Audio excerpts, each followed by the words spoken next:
आम आदमी पार्टी के नेता संजय सिंह की गिरफ्तारी के बाद गर्मा गई है देश की राजनीति। मेरे साथ इस वक्त प्रियंका चतुर्वेदी जी। मैडम, किस तरह से देखती हैं आप इस गिरफ्तारी को? ये राजनीति से प्रेरित है और जिस तरीके से उनको अरेस्ट किया गया है उससे दिखाता है कि भारतीय जनता पार्टी के खेमे में बौखलाहट है। जब से इंडिया अलायंस बनकर आया है 15 महीने से ये इन्वेस्टिगेशन चल रहा है और आज तक एक सबूत नहीं है उनके पास दिखाने को कि इसमें कोई दोषी है। आप वो चार्जशीट भी देख लीजिए, जो इस पे एफआईआर जो अक्यूज था वो अप्रूवर बन गए। अप्रूवर बनने के बाद उन्होंने कहा वो उस मीटिंग में बैठे थे जहाँ पे मुख्यमंत्री थे, वो उस मीटिंग में थे जहाँ मनीष सिसोदिया जी थे। तो वो कहाँ से करप्शन का मामला बन जाता है? तो बगैर तथ्यों के साथ, बगैर किसी सत्य के साथ जो ईडी, आईटी और सीबीआई भारतीय जनता पार्टी के मोस्ट रिलायबल एलाइज बन गए हैं, वो स्पष्ट करता है कि इनके पास ना केस है और बस ये है कि इनको किसी तरीके से इंडिया अलायंस को पे अटैक करना है। क्या आपको लगता है कि पहले से ये तैयारी थी, क्योंकि संजय सिंह को पहले से ही संसद से जो है बर्खास्त किया गया था और फिर अब ये कार्रवाई की गई? बिल्कुल, जो माहौल बनाए दे रहे हैं। आज देखिए डीएमके के एक नेता के ऊपर कितनी छापेमारी चल रही है इनकम टैक्स की। यही सेम काम आप देख रहे हैं जर्नलिस्ट पे हुए, 40 से ज़्यादा पत्रकारों पे छापे पड़े हैं।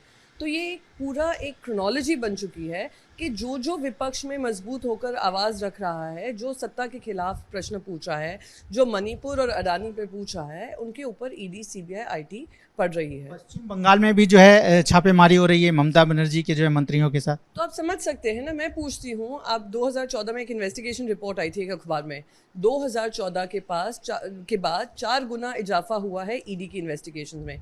जो पॉलिटिकल विच हंटिंग है उसमें से 95% जो इन्वेस्टिगेशन चल रहे हैं वो विपक्षी नेताओं पे चल रहे हैं। जो कन्विक्शन रेट है 3% से कम है।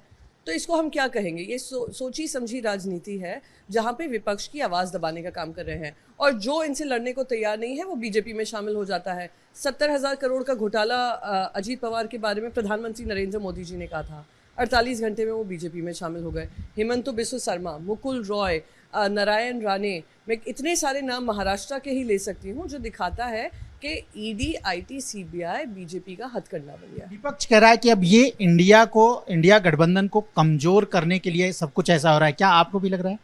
कोशिश है, पर इनकी कोशिश नाकामयाब होगी क्योंकि अब जनता समझ रही है, जनता देख रही है किस तरीके से लोगों को बीजेपी में शामिल कर लिया जाता है, उनको क्लीन चिट दे दी जाती है, किस तरीके से सरकारें गिरा दी जाती हैं, किस तरीके से इनका बुरी तरीके से इस्तेमाल कर विपक्ष को दबाने का काम कर रहे हैं। तो 2024 में हम और मजबूत होकर निकलेंगे और जनता के बीच जाकर जनता से मैंडेट लेकर आएंगे।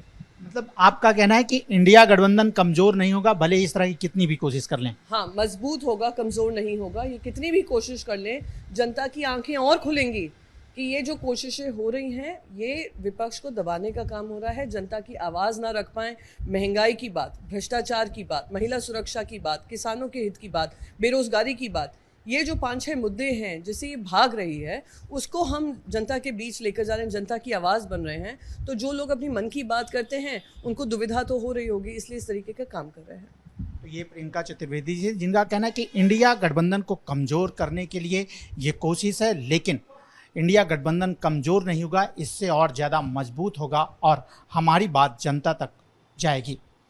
कैमरामैन आसिफ के साथ राजेश त्रिपाठी, एबीपी न्यूज़, मुंबई।